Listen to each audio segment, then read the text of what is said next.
Hiya folks, and welcome back to the channel. So today we are modding my Thrustmaster TCA Airbus throttles to try and solve two issues I currently have with them. How are we going to do this? Well, I've got a shiny new 3D printer that we'll be putting to good use. Now, if you don't have a 3D printer, all isn't lost. There are services online that will 3D print things for you and pop them in the mail. I will link all of the designs that I printed in the description below in case it is of any interest to you. So the first issue I have here is the climb gate position on my throttles. The position of the climb gate leaves a very small range of movement when doing a manual thrust landing. This means that the smallest of movements can have quite a big impact on the level of thrust applied to the aircraft. Now, on the real aircraft, I'm led to believe that the climb gate is kind of higher up on the throttles, giving a bigger range of movement, which is kind of what we're going for with this mod. So, by flipping the throttles over, you can unscrew these two plastic inserts that provide us with the default detent functionality. It's these little notches that make it all happen. So on Thingiverse, and for those that don't know, Thingiverse is a site full of 3D printable designs that you can download.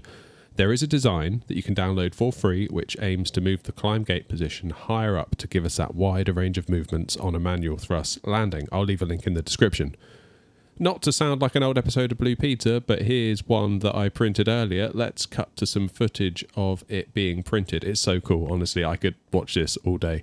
For those wondering, I'm using a Creality Ender V3 SE. Honestly, the names are so confusing and there's so many of them, but this is the V3 SE. I will leave an Amazon link in the description below if you're interested. It is an affiliate link, but it is a great way to support the channel at no extra cost to you if you are genuinely in the market. So we simply replace the old detent plastic thingies with the new ones that we've 3D printed, and we are in business. And as you can see now, our climb gate is in a much higher position, giving us a lot more room to work with, which is going to come in really handy, like I said, with those manual thrust landings. It just gives you loads more movement. Really, really nice. How true to life this is, I honestly can't tell you. I'm not a real pilot. I'm not a real Airbus pilot. I'm not a real anything pilot. I haven't been in a study level Airbus sim, so I've got no real world experience to draw from here. I'm just going by what I've kind of read and heard online. If you are a real pilot, maybe leave us a comment and let us know. So moving on to the second issue, and that is the flaps lever. This flaps lever, in its default state, is absolutely fine when being used purely with an Airbus, but I like to fly Boeing too. In particular, the PMDG 737 and no doubt the 777 when it arrives. The issue is that Boeing have a lot more flap settings than Airbus, so here to achieve a flaps 30 in a Boeing, we have to very carefully position the lever in between flaps 3 and flaps full and hope that we don't knock it and have it click into one of the Airbus flap positions. Now, this design is a paid download. I think it cost me just under £5. I'll leave a link in the description.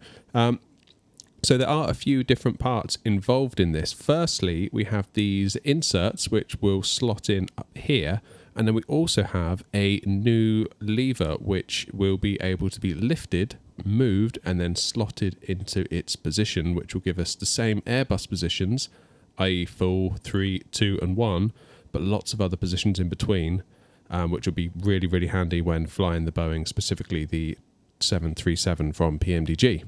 So the first order of business is to get this lever off. It's fixed in with one screw, but we need to keep it safe because we're going to need it again in a minute. And this lever cap should just come off just like that. And yeah, there we go.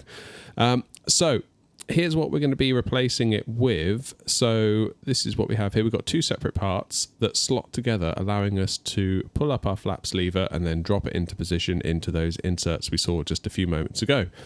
These two pieces are connected together with a spring, which I'm going to fit off camera because it's really fiddly and I think we could all do without hearing me yell and scream on camera. So I'm just going to cut to it being done. There we go.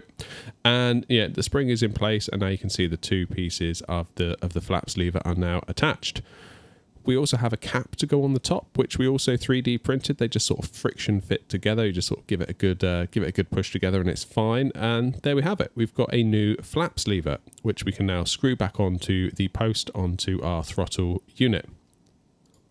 So actually, having just fitted the throttle lever together with the spring and everything, we actually need to have it in bits to be able to fix it to the post coming out of the throttle unit. So my bad. We will take the bottom piece and push it on, give it a bit of a twist into position. It's quite a tight friction fit.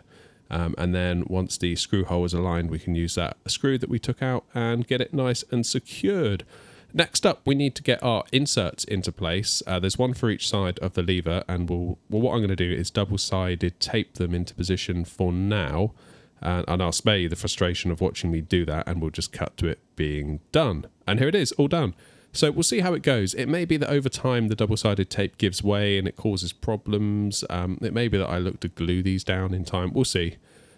So we'll fit our lever on top, and you can see how it works by lifting the lever and then dropping it down into the desired slot. You can see that now all that's left for me to do is fit that damn spring again.